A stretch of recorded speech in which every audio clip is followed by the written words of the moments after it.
I'm going to move it if I hold it. Yo. Are we live? We're live. Scott, let's hear your introduction, Scott. What's my intro? What's your intro, bro? Welcome to TTG Radio. What's up, guys? We got a cool person here today. Mr. Luke George, the man, the myth, the legend. Lukey G. Lukey G for short. We kind of want to just take some time today to talk about his journey, to say the least, from high school to college ball to baseball, from injuries to exercise. Luke was a referral from Cressy Sports Performance to us, which was really cool. Shout out South Louisiana, South Arkansas, South Florida. I'm just shouting out to all the South. All the South. Everybody in the South. Everybody in the South. But so I'm going to let Scott take it away with some good questions, and we'll get this process started. So here we go. Let's go. Yeah. What you got first? Luke. This is just where I introduce myself. This is where we get some intro from Lukey G. Introduce yourself, big guy. Yeah. Let's hear it, my name is Luke George. The third. The first. First and only. From Little Rock, Arkansas. Born and raised, grew up there. Went to Catholic high school for boys. Played baseball there all 4 years. Shout out Coach Jones if you're watching this. Highly doubt it, but Coach Jones. He's a stud. He's a stud. Anyway, committed to the University of Houston my sophomore year of high school. Due to some coaching changes and personal decisions, I decided that it was no longer the best fit for me. So I opened up my recruitment once again and then found myself signing my letter of intent to Bossier Parish Community College right here across the water. Ratchet City. Yep. Yeah, baby. Attended that college for a year. I tore my meniscus in Danny. In the fall. I pressed record, Danny. Danny's ruining Luke's intro. Look, keep it going, baby. Here we go. Tore my meniscus in the fall of 22. Still in high school. No. It was 2022. I graduated high school in 2022. Gotcha. Okay. Fall semester of college, tore my knee. Had it repaired. Couldn't walk for about a month. That was a learning experience, to say the least. Yep. Yeah, so walk us through. So you had surgery. It was around Thanksgiving. It was October 10th. October 10th, before Thanksgiving. Before Thanksgiving. You could walk around Thanksgiving. That's what it was. Thanksgiving. Yeah. So you decided to go and see the guys over at Cressy because you had experienced kind of their program before. So give us some insight on that. Yeah, how was that? Well, I think it was the summer after my freshman year of high school. I went to Cressy Sports Performance in Massachusetts. Ooh, the original.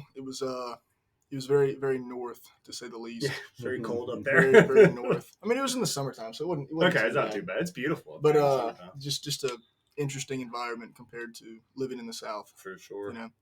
But it was great. Got eval'd. Did Eric do your eval? Eric did my eval. Wow, that's impressive. Eric did my eval. Wow, that's awesome. Wow. It was cool. Yeah. It was cool. So tell us about what the experience that you had there, what made you kind of crave that type of deal again? Like what was so special it's about just it? Besides the plethora of knowledge in the Cressy sports performance team. Mm-hmm. It's also the high level of training and commitment that comes with that. Yeah. It's everybody there is there for a reason. And everywhere you go, there's a lot of times there's always people there that just kind of there to be there. And I feel like at Cressy, nobody's there just to be there. Everybody's there because they want to get better. Gotcha. Good. All right. So fast forward, you had your surgery. You went to Cressy in Florida. Yep. Just to kind of get evaluated and have. Did you go post-op? Yeah. Post-op. They saw Tyler. Yeah. And that's when we got hooked up. Yep. And so they said, hey, you have a Cressy guy kind of in your backyard over there. So, really? So that's how we made the connection and kind of took over in the new year as far as your rehab process goes. So, So tell us kind of your experience here at the training ground. How's it been? How you felt? Well, not big on feelings, but let's go. I was waiting for him to be respect. It was terrible to walk out. But I've never liked getting up early. I'll start it there. Oh, so we made you get up early. Yeah. So I every week when I got the scheduling text, I always requested what was it, 6:30. Dude, you were early. I mean, you were my first 6:30 training time. So Yep. out of bed at around. I don't want to say 5:30, but that's just not true. It was like 5:50. It was like roll out of bed at 5:47, hit the ground, throw on some clothes, and grab a couple of Rice Krispies. Couple of Rice Krispies. Shout out Rice Krispies. We need a sponsorship by that. Rice Krispies. Rice Krispies were a big part of that for sure. It'll get you going. Quick carbs. Got to have the fuel. Yeah. That's right. An F1 car is only as fast as the fuel, right? Right. Sure. And the tires and the $10 million body. No, that's fair. That's just right. the fuel. It's the fuel. The fuel is important. The snap, crackle, and pop. Snap, crackle, and pop. Yeah. I like that. Got you going. V6. We need to put that partnership together. Formula One and Rice Krispies. Rice Krispies. And TTG. Yep. Oh, shit. If we ever partner with F1. There's an F1 racer in this area. Do y'all know that? Yeah. He's a stud. Oh, don't know his name. Saw on social media. Nice. So that was kind of cool. Everything's true on social media. Everything's true. Yeah. Everything. But I mean, LSUS posted it, so I'm hoping that's true. good. So. All right, back to the topic. Back here. to TTG. So early morning. So you kind of challenge yourself. Kind of challenged myself. Great. Loved it. Every minute of it. Awesome. But starting off, it was like just kind of the groundwork, getting a solid foundation laid, and then it was like hey, when do I get to start lifting a little heavier, this, that, or the other, right. And then it was like the more I laid down the groundwork of it, the more I could kind of do later on. So it's like nobody wants to do isometric. I was about to mention that. Isometric. PEMAs. Yeah, this, that, and the other that Ian specializes in. Yeah. Whenever you're, go from not being able to walk to lifting, 400 pounds again, it's pretty cool. Yeah. So that was kind of the biggest part, is like kind of reinstilling the I know I can do this factor of it. Right. More so getting a little confidence back. Yep. Yeah. That's awesome. I think that's part of the game nobody really talks about as much, like especially with injuries. That you can get them recovered, you can get them strong as hell, but I do think in our field we still lack that mental aspect of it, which is something like we try to do here, is have those open conversations. Like I know Luke, you and I talked a shit ton about that, just about getting your head back right, because the confidence was there, but there was always like a little bit of a hesitation, especially for kids like you that are very over analytical, right, about everything, which is not a bad thing. But I think that's definitely something that needs to be talked about more often. I mean, not just that, he also plays catcher. Correct. I mean, right. So that's a huge deal of being able to squat down behind the plate and get in some really awkward positions to block balls and do whatever you need to do back there. So, but I mean, for us, you were the first guy that we got to kind of, not experiment with, but kind of bridge that gap between PT and 100%. S&C. So, I mean, in many ways, you helped us more than I think we helped you out. So it's always fun to be elaborate. Isn't it great? Yeah. It's always fun. Hopefully you didn't feel like that. No. I mean that in a good way. No, but seriously, it was really cool because Scott and I got to kind of not show off, but we got to like showcase like our skills, and then you came into the mix with the personality and the fun, and we just got after it. Yeah. Because really, too, that was right when you kind of joined. That was right when I came on. Yeah. So it was perfect. Yeah. You didn't even want to take me on at first. It was a you tricky situation. That was a tricky situation. It was, but it was like, hey, I'm moving places here in 2 weeks. There's not really much I can do. Yeah. I was like, no. That was fun and awkward. Here we are. Shout out. Here we are. All right, so you spent time with us through the first, 2-3 months of the year, I guess, something like that. 4 months. 4 months. So 4 months. Finally got back on the playing field for a little bit. Kind of sudden. Yep. Brought off the bench to little too quick to hit a little bit. What can you say? Yeah, it's part of the sport of it. Oh. And so we had another little setback. Required another surgery. So now you're 2 weeks. Two surgeries. 2.5 weeks post-op. 2.5 weeks post-op. Almost 3 weeks. Feel great. Living, laughing, loving. Live, laugh, and love. Like Live, laugh, and love. Yeah. No, shout out McCallum did a great job. Yeah, even today we were super pumped with the results. Shout out Mark. So if you're listening to this, dude. I think we got about 3.5 more weeks. When do you have to report? 6 weeks or 4 weeks left? I guess. Oh, brother, I got like a week and a half. Let's go. Week and a half. Week and a half. Report the 11th, so not this Friday, but the next. Okay, 2 weeks. Not too bad. Rock and rolling in there. I think it's. I'm the happiest I've seen it for sure. So it's. Rehab process is always fascinating with S&C because you have to. It's almost because the protocol was no discomfort basically, right? Pretty much. That was it. So. As the S&C coach and or the PT, it's weird because you're in this mix of where are they at with their pain scale, where are they at with the discomfort. Like today was probably 50% better than last week, and I'm sure Friday will be probably 20% better. It's kind of cool because I think Luke does a really good job, if anybody's listening to this, about doing his stuff outside of here. So he spends maybe an hour and a half in here, but then 22, 23 hours outside of here, he's doing his job. He's getting his sleep. He's taking care of his nutrition. He's doing his mobility work. He's doing his knee work. And I think that's also what led to you having such a really good recovery and getting strong, getting your strength back quickly. Yeah. So,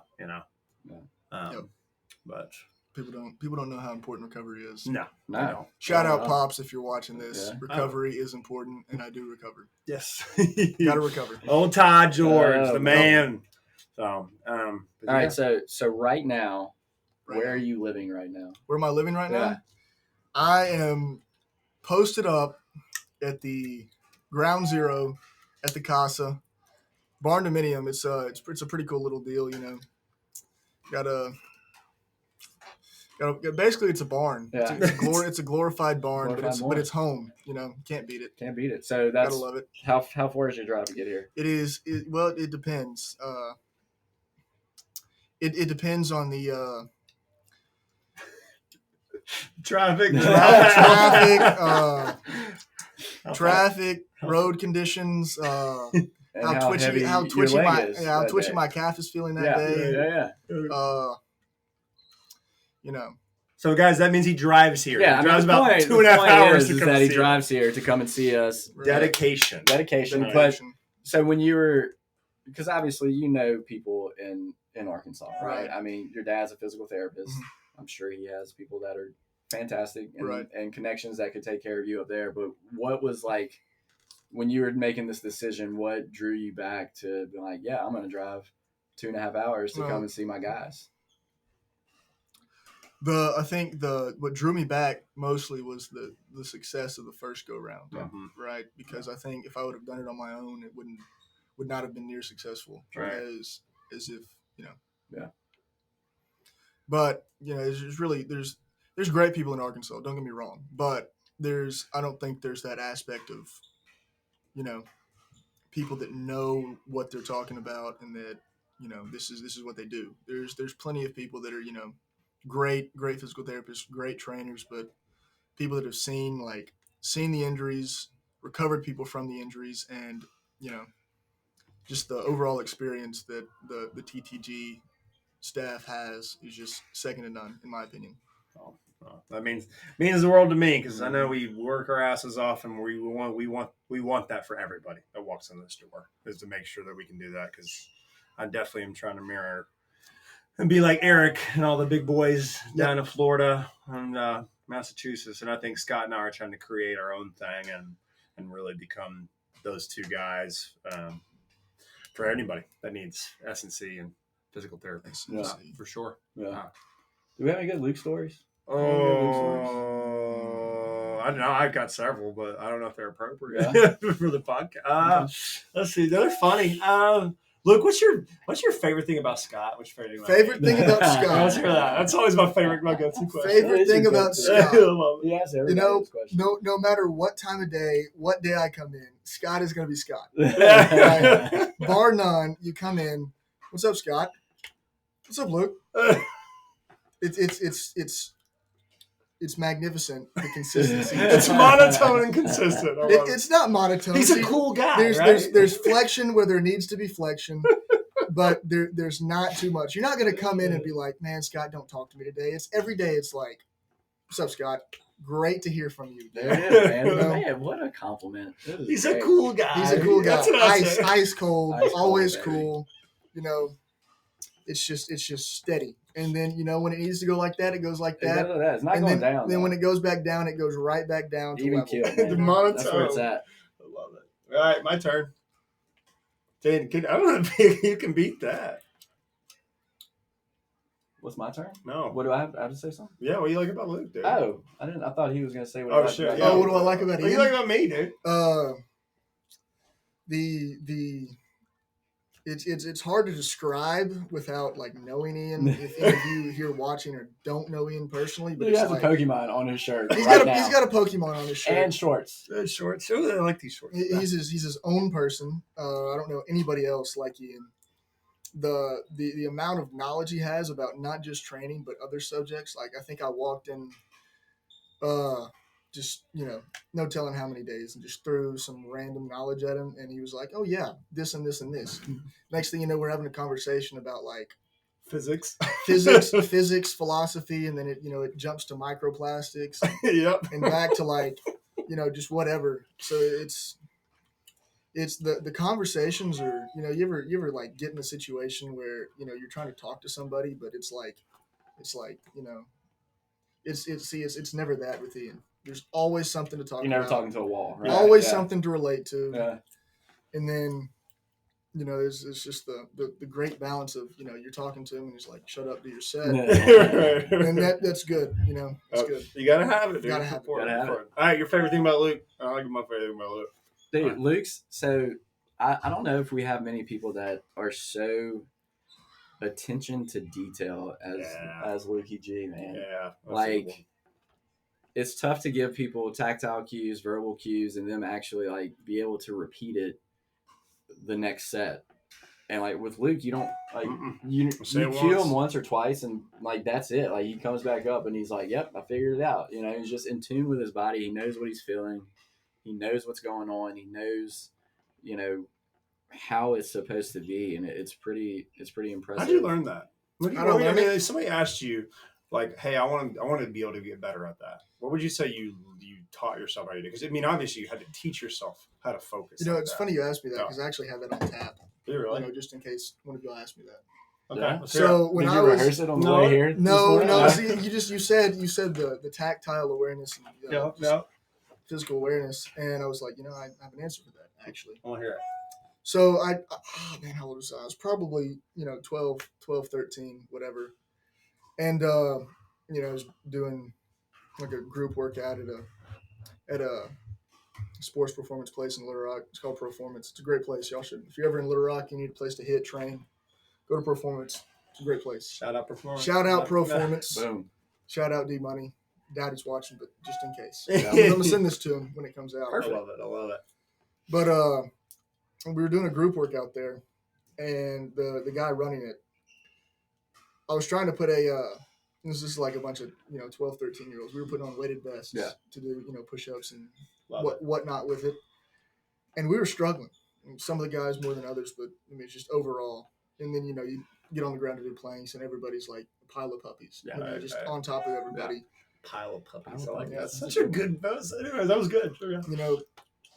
The Greeks had Socrates. Y'all have me. Yeah. only thing I could equate it to. But he was like, y'all are morons. Y'all have the worst spatial awareness I've ever seen. So ever since then, I've made it a point to make sure that I, every chance I get, I can display my spatial awareness. Huh. Yeah.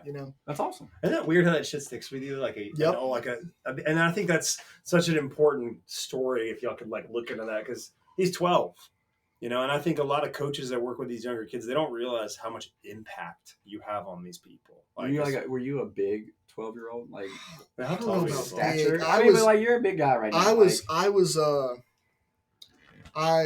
a baby giraffe. I was at 12 years old. I was probably 3-4 inches taller than everybody else. Yeah. I wore a size 12 shoe. At 12 years old. I was about 120 pounds. Woo! So you were just a beanpole. I was a beanpole. I was a beanpole all the way up until about freshman year. So you probably had horrible body control. I had horrible body control, horrible spatial awareness. So he was right. He was right. He was exactly right. Yeah. But you were smart enough to say, you know what, the only way I'm going to get better is to Right. find the little things to spatial work on. awareness. Yeah. And it's not like you gotta know that when you're doing a on the table. Little external rotation. External rotation. Yeah. It's the difference between a 57-degree angle and a 45-degree angle. 100%. It's more so like, when I'm driving my car, how close am I to the curb? Yeah. Little things like that turns into a game for you. Turns into a game for you. And but it's training you to know where you're at. I love it. I love it. Damn. Where we go off? I don't remember what we asked. What was before that? Your favorite thing about Luke? I said mine. The textile. Yeah. Tactile. That's my favorite thing. Definitely not textile. Definitely not. I just lost my Socrates. Yeah. It's okay. Cool. All right. What else we got? You got anything you like about it? Oh, yeah. I forgot I didn't answer. My favorite thing, dude, he's consistent. Yeah. He's one of the most consistent kids I've had in here in a long, long, long time. I mean, you knocked it out of the park, I think, with the spatial awareness, because that was definitely there. But I think the fact that he's intelligent, he has been trained by some of the best and have been around the best. And when you're a kid at 19 and you have that much knowledge, right? Honest knowledge. And then you come into some random people that you don't really know because of a name that you worked with, and you give them that trust and you're consistent, even though you know just as much, and I'd argue as some of our, beginning trainers here, I'd argue Luke knows just as much. It's cool for that consistency and that trust factor. Right. And once you have it with somebody, he kind of gives you his all. And I know it sounds weird, but a lot of kids, there's always like a hesitation there. And I feel like with Luke and me's relationship, like it was like, we're in this together, we're in for the all 100%. It was no half-ass. It was like, show up. And I don't think Luke ever showed up. I think he may have showed up late one time, and that was because of a traffic accident or traffic on the interstate. On the bridge or something. Yeah. But other than that, he, as silly as it sounds, guys, and it always comes back to those 4 things we wrote on the wall up there. Like, you got to show up on time. You got to be consistent. You need to prepare. You need to do your job. And, like, that is what makes a solid 10 out of 10 athlete. Yeah, and a good human. For him to feel so strongly about this, that his parents were like, yeah, cool, go ahead and drive. Right. Yeah. Right. 2.5 hours. 2.5 hours. Right. Yeah, I mean, who wants how old are you, 19, 20? 19. Yeah. 19. Who wants their 19-year-old driving, 5 hours out of their day By himself. just to go make sure he's getting taken care of? But that speaks volumes to what we're trying to do and what our 100%. vision is. So Todd, thank you, man. This is fantastic. Oh, I completely agree. Okay. On the final note, we need to figure out. Okay, Scherzer just got traded to the Rangers. Yep. That was crazy. It's crazy. Anybody got any random news? Anything? Cool? Random news. Well, he's the only player that's been paid over $15 million by 3 different teams this year. Did not know that. Fun fact. Really? Yeah. Fun fact. He's got a big boat. Big boat. Random news. Random news. I don't know. I do have some random news. Sure. Actually. So there was a study that found that drinking bottled water reduces the effects of the androgen receptor by up to 90% per 3 milliliters of water that you drink. You told me that last week. I told him that last week. Why bottled water?